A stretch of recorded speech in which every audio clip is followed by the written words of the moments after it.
These thieves are about to steal a car, and wait till you see how they do it. Hi, you are currently being recorded. The masked man is holding an antenna up to the house. The goal? Stealing the code from the car's key fob inside. You can see a device tucked in his pants that's capturing the information. Then he's able to unlock the vehicle, start the ignition, and take off. Cops wonder if it's the same guy who stole this truck about 3 hours later. They're both wearing the same distinctive sweatshirt, and both have a handkerchief hanging from their back pockets. The truck is stolen from the driveway. In another incident, a guy can be seen pacing along the side of a house with his hands in the air. He's holding an antenna, trying to swipe the code. In the distance, an accomplice. And sure enough, they steal the truck. It belonged to this California family who didn't want to reveal their identity. So you're sleeping at the time? Yes. And when did you realize something was wrong? When I woke up at around 6 a.m., I looked out the window and I'm like asking my wife, hey, where did you park the car? They were shocked by what they saw on their Ring camera. When you saw the tape of what was actually happening, what went through your mind? Just shock. I couldn't really believe that's exactly what happened. There are ways to protect yourself from this new crime wave of high-tech auto theft. You can place your car keys in a Faraday bag. It blocks any kind of signal from stealing the code. There's another cheaper way. You can wrap your car key in aluminum foil. Anaheim PD Sergeant Matt Sutter. Some people walk in, put their keys on the table or hang them on a hook, maybe store it further deeper in the house so that the signal is a little bit weaker if they're trying to pick it up. To all units, proceed to your post assignments. All units, proceed to your post assignments. That's the sound of the police. Whoop, whoop. That's the sound of the beast. Yeah, baby, it's episode 45 on August 25th, 2026. Jeff Norman and Greg Dillon, the FBI whistleblower, with you, as we always are, on Tuesday nights. But we're not always in the same location. Greg's in his usual spot in beautiful southern Connecticut. And I'm also in southern Connecticut tonight at a very hip, elite bar, and maybe you can join me here after the show. How the hell are you, Greg? I'm doing well, and good find on that video. That was eye-opening for me, and I like to stay current, and that was a new one on me. Well, it's sort of new to me too, but I think this has been a thing for a few years now, actually, so we're both a bit behind the curve. But that's life sometimes. It's hard to stay up with the thieves when you're not in the business yourself at the moment. Well, I haven't heard of it in this area, but that looked like it was a kind of a West Coast thing, I'm thinking. But interesting, because if it starts over there, it'll eventually make its way over here. Right. As California goes, so goes the nation. That is what we say. So, we've talked before about how sometimes when the bad guys are so clever that you can't help but be impressed, you're almost rooting for them. I don't know if this is one of those situations, though, is it? No, it's not for me. But this is just technology. It's not that clever. It's technology. They're real. Yeah, but what got me thinking is, the next level of this is once you get in that vehicle, what are you going to find in that vehicle? You're going to find a garage door opener. And that is the next step into a home invasion. Oh, a two-parter. See, you have a good criminal mind. If you ever want to segue from law enforcement into a criminal life, you'd be very successful. Well, the thing is, if they target a house that they know the people are on vacation, like let's say they're a two-car family, right? So he has the husband has a pickup truck that he uses for work, and then they have a minivan that they take the kids around in. And if they go away for a weekend, if the thieves are observant enough to recognize that, they can burglarize the house at this point. Getting into the vehicle is only a gateway into getting into the house. And then once they get in the house, well, some thieves multitask and others focus on one thing, because that is. I mean, you're in the realm of criminal activity in both cases, but it's a different type of thing. You're taking a different risk when you go into a house. Sure, one's a larceny, and one's either going to be a home invasion or a burglary, which elevates the severity of the crime. Yeah, one you could be met with armed resistance too. Correct. I mean, you could think they're away, and turns out not only are they not away, but you're staring at a gun.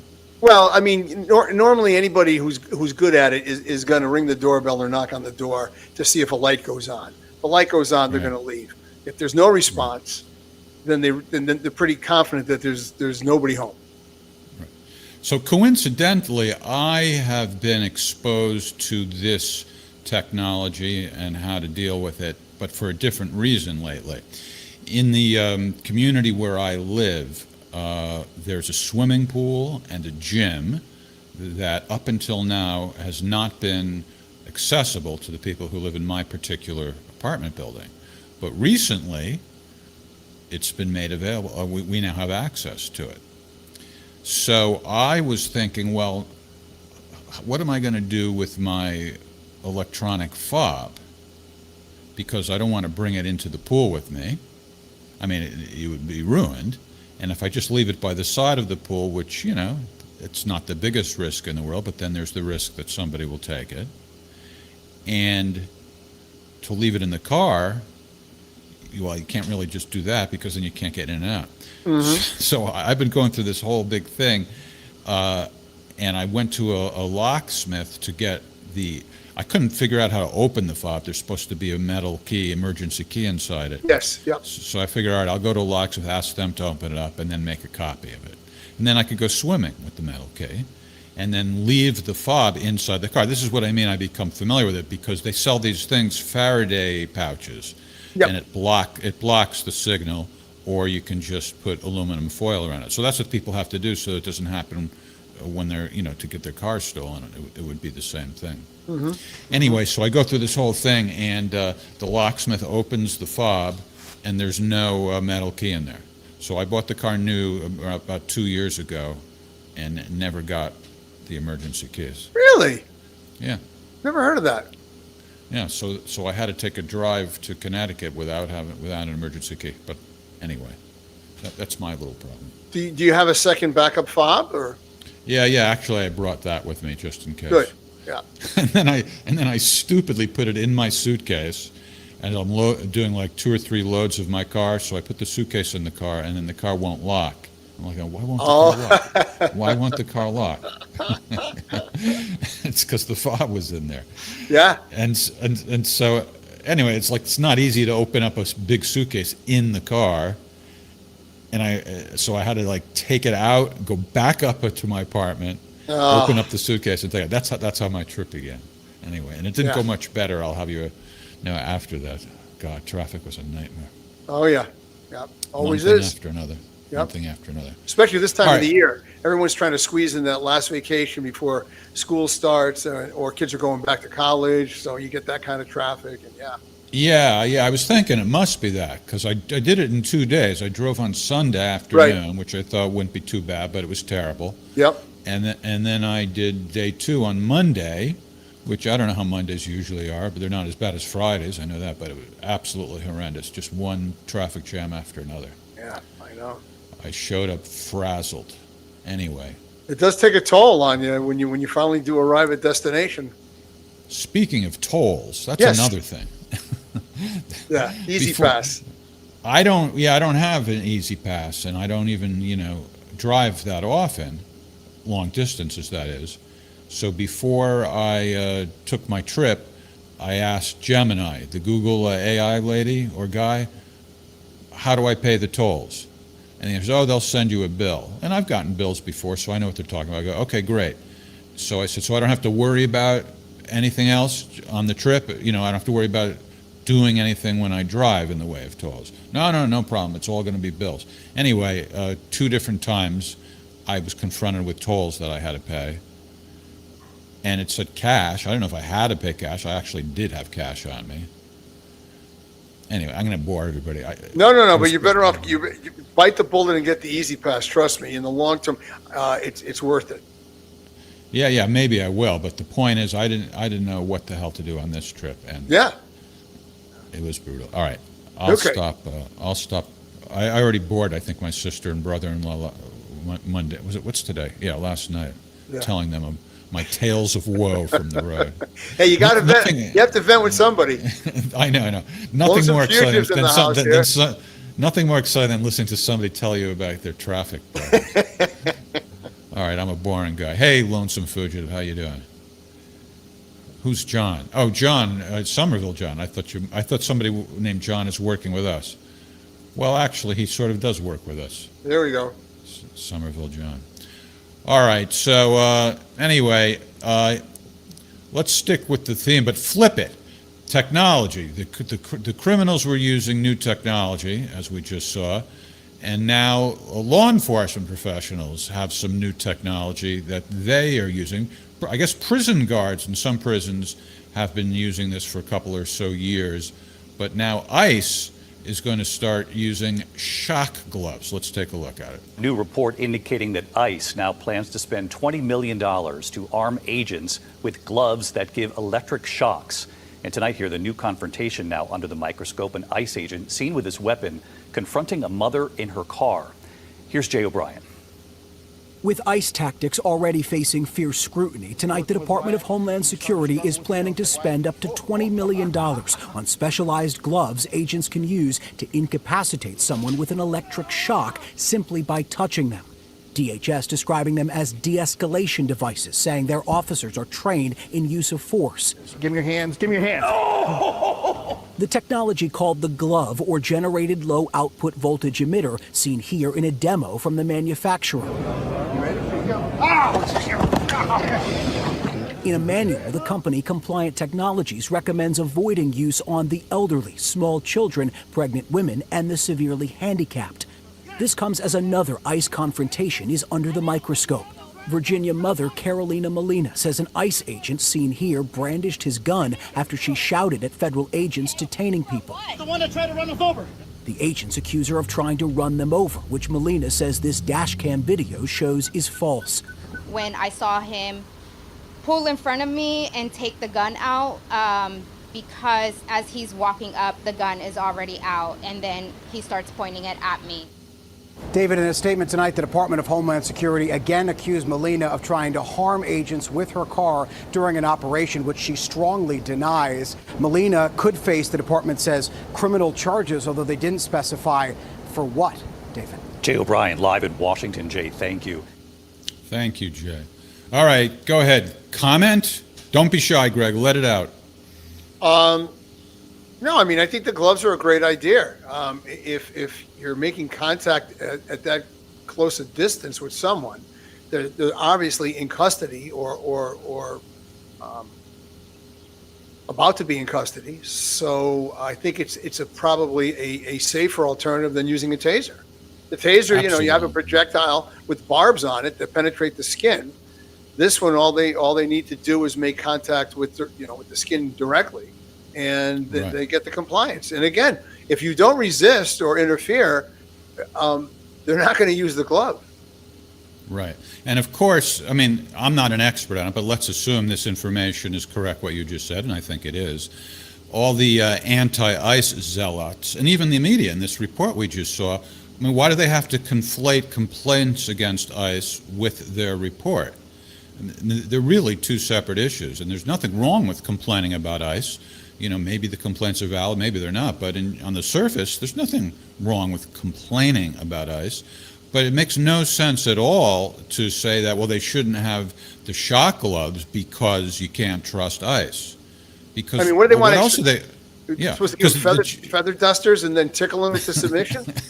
Yeah, or as you said, the taser or a gun. The idea is to have some kind of non-lethal a way to restrain somebody. I mean, the thing is, of course there's a wide range of options, and they're not happy with any of them. Pepper spray is no good. Stunning impact techniques are no good. The taser's no good. The gloves are no good.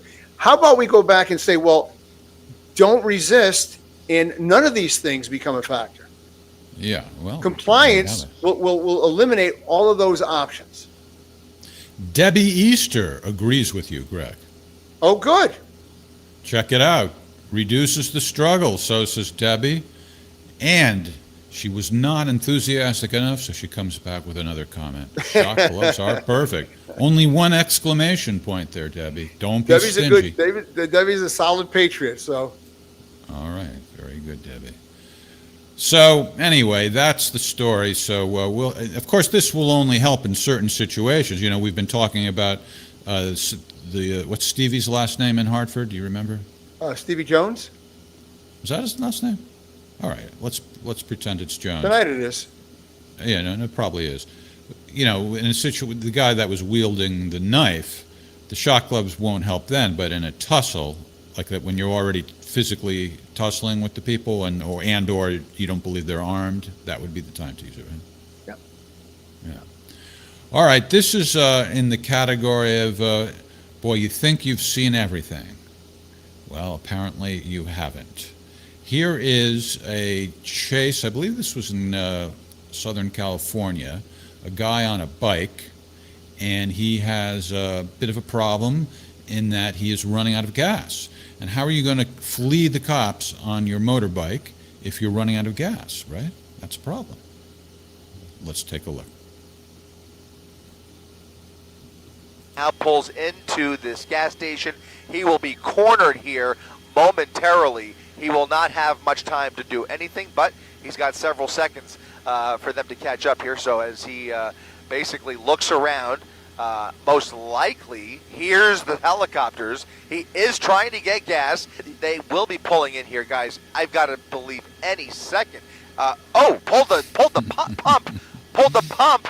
This is really getting crazy really quick. This is dangerous under normal circumstances, but with a live hot pursuit, the risk here is amplifying by the second. He is dialing buddies up like there's no tomorrow. I mean, I don't know who in the world he's calling. I mean, he's coming within inches of oncoming traffic as he carries on these conversations. This is at least the second time he is actually talking into the speakerphone like he's on Who Wants to Be a Millionaire, trying to figure out who his lifeline is and trying to figure out where he's going to hide this bike. He is apparently on the phone with one of our photographers. Somehow he has managed to reach ABC7, and now he's, what in the world? He got somebody to put gas in a gallon container for him and leave it in the park. He just put gas in that bike. Somebody was able to drop gas off in the middle of the park. LAPD, look at people running through the park. LAPD in the park, now crossing through this major intersection. That's Broadway and El Segundo Boulevard. People running for their lives through the park as he now tries to flee LAPD after a fresh gallon of gas that somebody left waiting for him in that park. This is unbelievable. Just when you thought you've seen it all, this is really, it really takes on a new level of concern here. He's continuing to drive recklessly, blowing through major intersections, obviously not in the right frame of mind. On the road, we're threading through here. Look at that. That is Imperial Highway at Figueroa. Another wild left turn there. I mean, he has 9 lives, this guy. It's unbelievable. He appears to have dumped the bike. He is now running through private property and jumping fences on foot. He is now hiding in a trash bin in one of these properties, and that appears to be most likely his final hiding spot. As it appears, LAPD has the suspect at gunpoint along the 200 block of 112th Street. He is going to put that down, and it appears that he is now willing to comply with those orders as LAPD takes him into custody momentarily at gunpoint. The entire arrest team at the end of this alley waiting with handcuffs. All right, you would not have predicted all those developments, would you have? Quite impressive. I've never seen anything like that in my life, and good for you for finding that one, because that's wild stuff. Yeah, and I credit to the announcer too, because these car chases often are very difficult to come up with anything to say. It's kind of like in a baseball game when there's a rain delay, you hear the announcers try to kill fill time. In the space. Yeah. I mean, how much can you say? Well, they're still chasing him. Right. Right. Now they're over and there he goes. But, yeah. This guy was like, Caitlin Clark hitting one from the logo 3-pointer. Whoa, what a play! Yeah. He may have either a past or a future in sportscasting. The only thing that doesn't make sense to me, and I have a feeling it might have been an error, but maybe, is he mentioned that the guy was on the phone with somebody who's on staff with the TV channel, which I think is Channel 7 in LA. Unless he knows somebody personally, I don't see why he would have done that when he's busy trying to find somebody to bring him gas. Yeah, that was confusing. I mean, I'm sure the phone call was to arrange the gas drop-off. I don't see why he would spend time trying to get more attention. He's already being followed by a helicopter. But So potentially, theoretically, what kind of charges does the guy who provided the gas face? I guess it depends whether he knew it was, he was aiding and abetting a crime. Maybe he didn't get the explanation. Well, I just need some gas. Don't ask why. Yeah, right. Yeah, I don't know. I don't know if they'll go that far down the chain to worry about that. I mean, the charges would be appropriate, but I'm not sure they're going to spend much more It would be time. like driving the getaway car, right? That type of a charge, right? Helping the person escape. If you're going to claim that you were driving a getaway car unknowingly, that there was a crime being committed prior to that, it'd be a tough point to prove. But I mean, that'd be your only case. And I mean, the guy's going to say, I didn't know what the circumstances were. He just said he needed a gallon of gas dropped off in the park, and he's going to try to minimize his culpability on it. Yeah, without a recording, it's going to be hard to prove he knew it was aiding a crime. Yeah. All right. Before we go on, I want to thank our sponsor, Goldco, and encourage our beloved audience to visit probablecause.gold to get your free gold and silver kit that explains how precious metals can diversify your retirement portfolio. And right now, they're also running a limited time promotion. Qualifying customers are eligible for a free solar generator. Just go to probablecause.gold to get more information and see if you qualify. All right, let's see what else we have here. Hello to Vanda in Philadelphia, the city of brotherly love. Well, Virginia is for lovers. Philadelphia is for brotherly love. Delaware is for the Biden family. I have no idea what I'm talking about. What was the initial crime? Oh, this guy on the bike? I don't know. Good question, John. Good. John is like, pays attention. He's a detail man, is what he is. I mean, I imagine the initial crime might have been something as minor as driving a unregistered motorcycle on a public road. Yeah, or just a traffic violation, right? Could have been anything. Yeah. But it escalates, All right, let's see. We have... All right, so you knock on the door, and you don't know what's going to happen when the door opens. I guess in most cases, it's peaceful, uneventful. Other cases, it's violent. But usually you have a moment to collect your thoughts and assess the situation. But not always. Check it out. Police Department. Hey!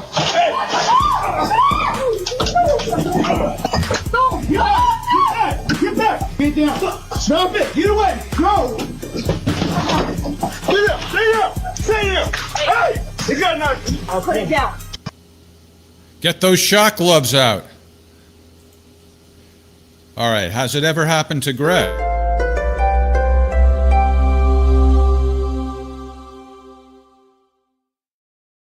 No, thank God. I mean, that's a horrible encounter because there's almost zero time to be able to react. Right. Ever seen it happen quicker than that? No. In my whole career watching videos, I've never seen it happen quicker than that. But you've had an actual. I mean, usually, they'll instruct you in the academy to try to step back from the doorway before it opens. But in this instance, it looks like as he was approaching the door flew open. So he had no time really to react, although he did a fantastic job of recovering. Yeah, he absolutely did. I don't know. Yeah, I said the electric shock gloves. Well, you wouldn't initially use those if you felt the person had a knife, but if you're already in the middle of tussling with them, maybe. Well, the trade-off, Jeff, with the shock glove is you're not going to really be able to access your duty weapon wearing those. Right. I believe they're going to Well, be. what if there's another officer or two on the scene? You know, so that one or two have the gun, one has the gloves. Would that work? Sure, but I mean, at that point, usually you're looking more at a taser because if you suspect there's going to be an imminent physical threat, you want distance. You don't want to be in that kind of proximity. Right. All right. By the way, what are you doing on September 1st? Are you? That's next Tuesday. You're not going to do the show? Is that true? Next Tuesday, I'll be unavailable for the show because of a prior commitment. Oh, and that prior commitment, would you be willing to allow me, perhaps, to coax it out of you? I'd be very happy if you would do so. All right. Well, we're flashing the information right now on the bottom of the screen anyway. You are going to be speaking at the Wallingford Public Library in Wallingford, Connecticut. That's in the New Haven area. Yes, I will be. It's a library that I've been a patron of for 35 years. And let me see what I have here. You're very popular in that library, right? Yeah, not really, but I'm not sure why. The staff loves you. I'm told the staff. Some of the staff does. But the Connecticut Republican Assembly has been kind enough to reserve the room. They're going to hold their meeting there. And in accordance to the guidelines and policy of the library, it is a open, free event to the public. They do request that you RSVP at that number on the screen, and looking to spend some quality time with people that want to hear more about my book, The Thin Blue Line: Honest Cop versus the FBI. Okay, and the phone number, it's a free event. Yes. I don't know. I don't have that kind of money, but all right. For those who are able to afford it, it's free. But they do recommend reservations. Space is limited. Yep. And the phone number is 203-435. Can you see that? 8512? 8512, yeah. I don't have my normal big screen with me. It's a little hard to see. Okay, let me just try to find another video or two here. Give me a moment. While you're doing that, I'll throw that out there. Oh, no, it won't really go work. Right? What are you doing there? Oh, you're showing the information. Yeah. Why not? What the hell? Right? Why not? All right, let's see. All right, so the assailant here, I don't know if he's going to say, I guess he's an assailant. Some guy with a gun was running, and he wound up hiding behind a Coke machine. Well, you got to go somewhere when you're fleeing, right? Let's check it out. Put the gun down.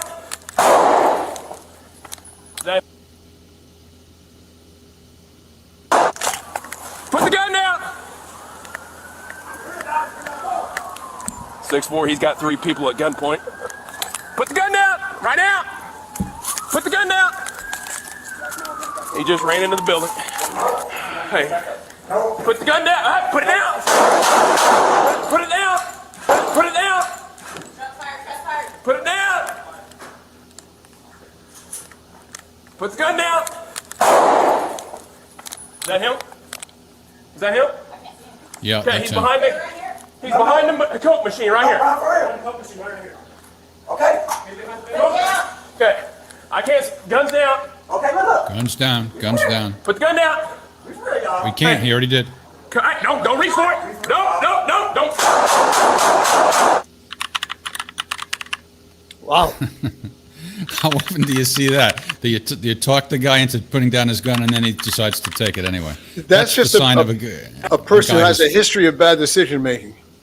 Yeah, or he's just mentally ill. Well, here's the thing, though, Jeff. You know, he puts a gun down. There's no guarantee he doesn't have a second gun. Yeah. That gun No could be guarantee. out of ammunition. It's no good to him, and he thinks he's going to get clever, throw it on the floor, and then go back, retreat, and produce a second weapon. But that looks like that didn't happen. Well, there's even less of a guarantee if you're going to go grab the first gun that you put down and take it back. Yes. Yes. All right. We have some unusual videos. You find some great video, Jeff. I give you credit for that. Well, you know, I work hard for the money.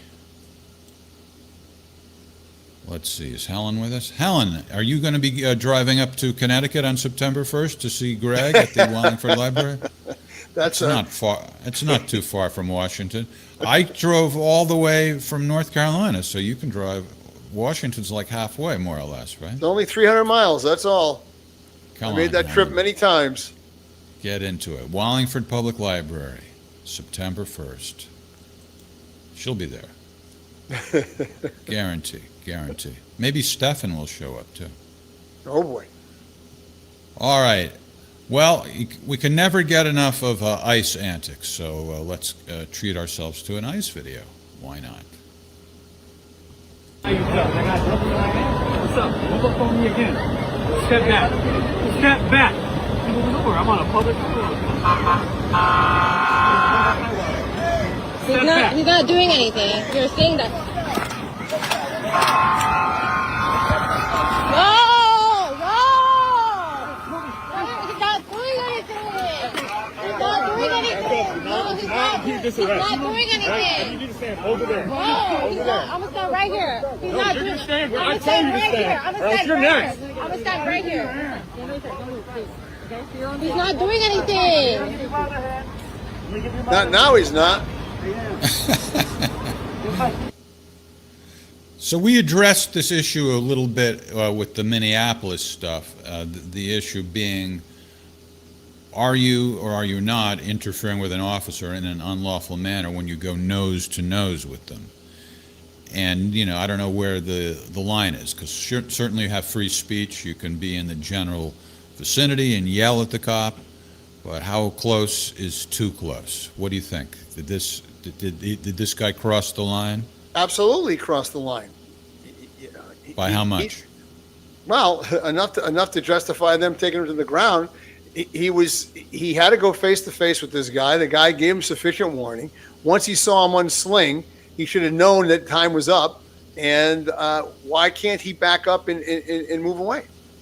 All right, no, I'm not arguing with you. I'm just asking you, like, if he had been like 2 inches farther away, do you think that would have been enough, or 6 inches? Probably about 3 or 4 feet. I mean, far enough away that you can't initiate a surprise attack on an officer without giving him sufficient time to react. So, I would say, like at that 5 or 6 foot mark, you should be put on notice that if you keep advancing, bad things are going to happen. And I love the way that the woman says, she points out where she's going to stand next. Like she's going to claim her spot, and that makes it legal now. Oh, okay. I'm going to stand here. It's like, not really.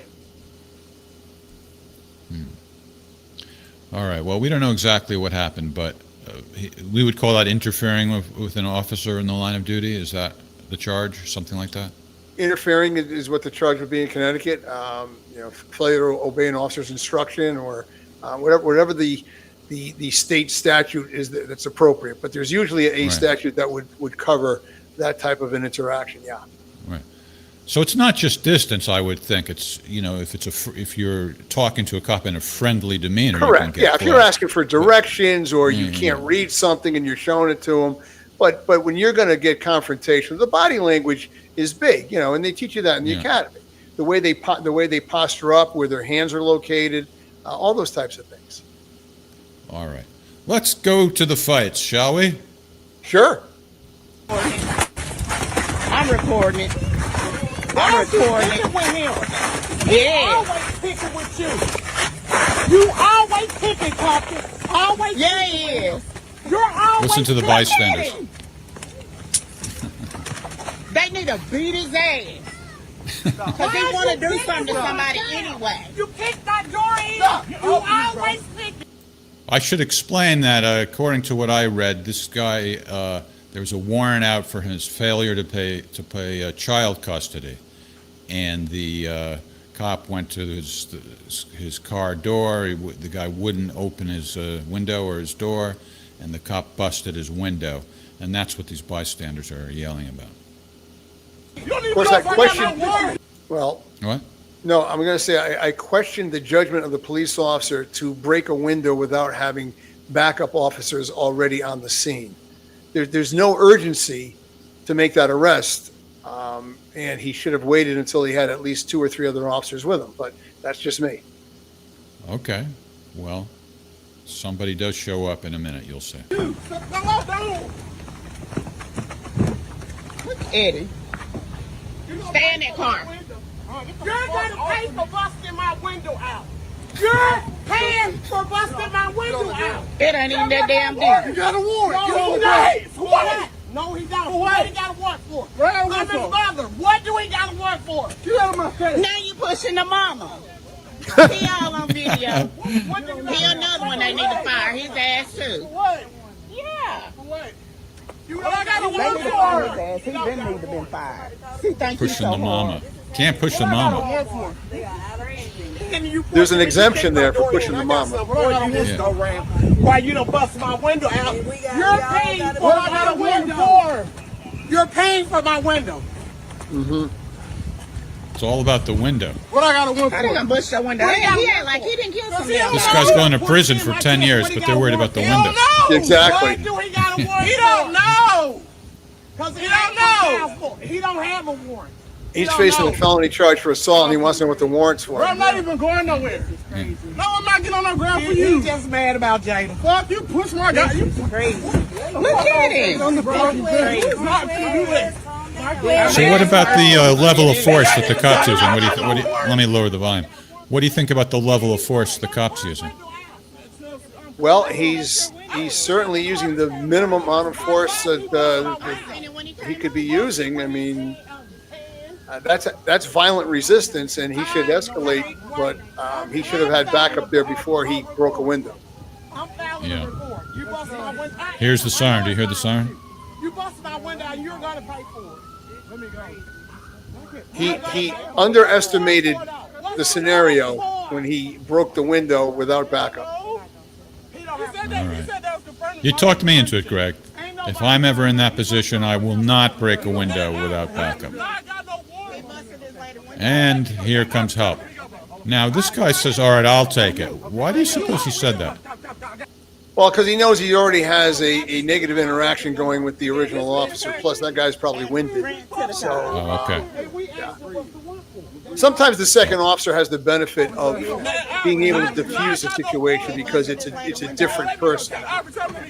Okay, so I shouldn't take it like it's a superior and he's disciplining him or something like that. This is kind of a routine thing. thing. He just feels like maybe it'll work better if somebody who hasn't been fighting with the guy now tries to take him into custody. Got it. All right, very good. Some departments now are their policy is if you are the arresting officer, you don't transport the person. Oh, really? Yeah, because they don't want an escalation of the negative encounter to continue back to the station when they're going to be processed. And it makes sense. Yeah, it sure does. All right, well, I know you're not a fan of juveniles and their hooliganism, you know, the street takeovers, so forth and so on. I don't know all the specifics here, and the video doesn't even reveal all that much, but what strikes me about this video, and tell me if you agree after you watch it, is the tone of the cop asking the community for help. And I think I know essentially what it's about. It's like trying to strike the balance between, okay, they're juveniles, so we don't want to be too harsh with them. On the other hand, this is a real problem. And I think that's what I'm getting from this cop. Let's tell me what you think. Okay. Very hectic situation, and I want to praise my officers for the restraint that they showed in that video and outside of that video, okay? When we're dealing with juveniles, we get judged at a very high level. And we here, since I've been here, we have changed our policy in certain ways on how we deal with juveniles. But we need some help. You know, we really do. We need some help. We need some help from the community because stuff like this is getting dangerous. I'm not quite sure what he means. I mean, help like what? Being good parents? Or what kind of help? Can you think of what he might mean? He was very ambiguous with that, so I don't know if he's talking about keeping your closer watch on your children or adults not letting the juveniles get involved in those situations by pulling them away from the scene or restraining them themselves, I guess. Boy, after you gave me credit for finding these videos, Somerville John, who I just said pays attention to detail, says, Greg, do you find these videos on Facebook? On occasion, I do refer a video to you, but you seem to be doing most of the work on finding these videos. All right, so even though he misaddressed the question, should I give him an answer? Like? Yes, probably most of them I find on Facebook, and some on YouTube and some on X. Thanks for the credit, Somerville. Some, may I call you Some for short? All right, let's see, what else do we have here? So what's that, Dominic Izzo, is that his name? Yeah. He's the one who's not a big fan of incompetent cops, and maybe even not a fan of female cops in general. Female police officers, out-of-shape police officers that don't seem to have a grasp of what's appropriate use of force. Yeah, he can be fairly harsh in his criticisms. Maybe a little too harsh, like you're not with him on defaming all female officers. Yeah, no. Oftentimes I understand the point he's making, and sometimes I agree with it. Other times I think he goes over the line. To each his own. Right. All right. Well, I think you should generalize, but I guess on average, females aren't as strong as men. Physical strength is a big part of police work. Doesn't matter if you're shooting a gun, but most of the time you're not shooting a gun, right? Correct. Yeah. All right. Well, this, I'm afraid, would support Dominic Izzo's bias. So let's check it out. Don't you just love it when you see one of these things going on? Just destroying the car. Look at the female cop running around the car. And let's see, what is she going to do? How will she gain control of the situation? She won't. Because she's will terrified. flee. She will flee. Oh, no. Hold on. I think she flees, if I'm not mistaken. Oh. Yeah. I think she just ran away. That's it. Call it a day. Leave the car there. Take off. Like in Minneapolis, they just left the police station, right, when the protesters took it over? Under orders of the command, yeah. Now it's this guy. The sirens are coming, so he wants to get a few more shots in. All right. Yeah, so what should she have done? Just continue to run all the way back to her house and then resign. All right. What should a good cop have done? Well, I mean, I'm going to assume she has a taser. I would assume. If that person keeps picking up that rock, I guess there's a justification there to actually shoot the person. But I mean, at the very that's a good point. One of the rocks or bricks or whatever it was thrown at her. One of them was. Right. That's deadly force, and she has the legal responsibility to address deadly force with deadly force. Right. Now, we've talked before about how you're supposed to use the gun, to kill people, and, just to shoot at legs and so forth isn't a good idea, especially if there are bystanders around and other officers. But what about in a situation where there are no bystanders and there are no other officers, and so far as you can tell, there's nobody else around? It violates your training. You don't even make an exception in some No, case because like here's the thing, Jeff. If that becomes part of the department policy, now you're going to be judged on whether could you have shot in the torso or could you have shot at the legs, and that puts even more of a burden on the police officer. So the training is standard. You shoot for center mass. You shoot to stop the threat. You're not shooting necessarily to kill. You're shooting to stop the threat, and the most sure way of doing that is by aiming for the torso. It's the biggest target, and it's the safest as far as bystanders and other officers in the area. All right. So getting back to my fascinating road trip. Yes. Oh, sorry. Do you ever drive over bridges and ask yourself, gee, I hope somebody has inspected these bridges? Meaning, yeah, maybe it'll collapse or something. I mean, well, in Connecticut, the Mianus Bridge that time, years and years ago. I mean, I'm not going to be able to retrieve the date, but it was a major bridge on 95, and several of the lanes collapsed and cars went off the bridge. Yeah, wasn't there a major bridge collapse in the Baltimore area a few years ago? But that was from a vessel strike. No, but whatever happened to that? I thought that made it like, I remember the news was saying, oh, it'll take you forever to drive from Washington to New England now, and not that it was pleasant for me, but I didn't seem to be taken out of the way. Was that bridge repaired? I believe so, yeah. Oh, maybe that's why it didn't seem to take me out of the way. All right, well, anyway, I have that feeling. I get that feeling when I'm on an elevator sometimes, and I always look at the inspection certificate to see what the date is. The hotel I stayed in is like rickety. I'm like, I don't know.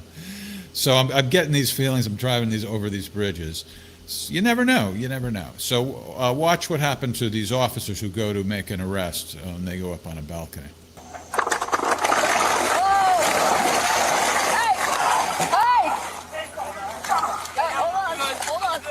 They suddenly fall to the ground under a pile of wood. Federal officials say it happened as they were carrying out warrants for sex offenders who failed to register. Some marshals were hospitalized with broken bones and head injuries from the fall. There goes your element of surprise. Did that happen too quickly? Hold on.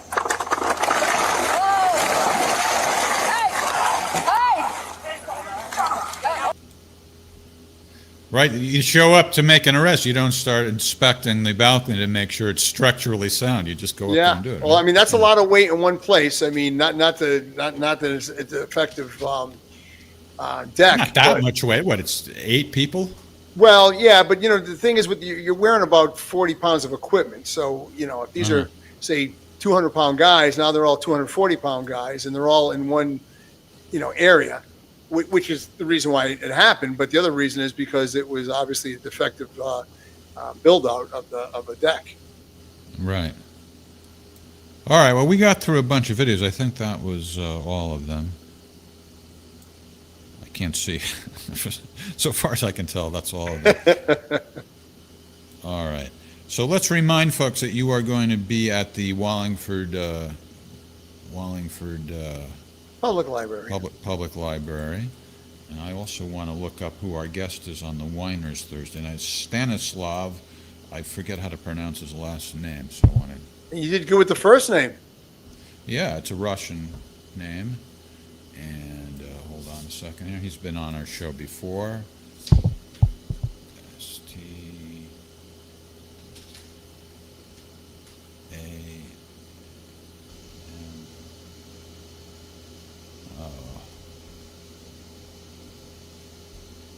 Stanislav Krapivnik. Thursday night on the Winers, and tomorrow night, Wednesday night, Ask the Inspector with Scott Ritter.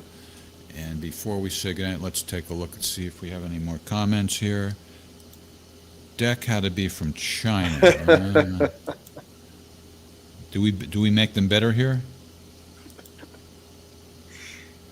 In China, they make them to support a stack of sumo wrestlers. I think you're conflating 2 different Asian nations there. Funky Monkey. Oh, look at our friend in hold on here. Where is it?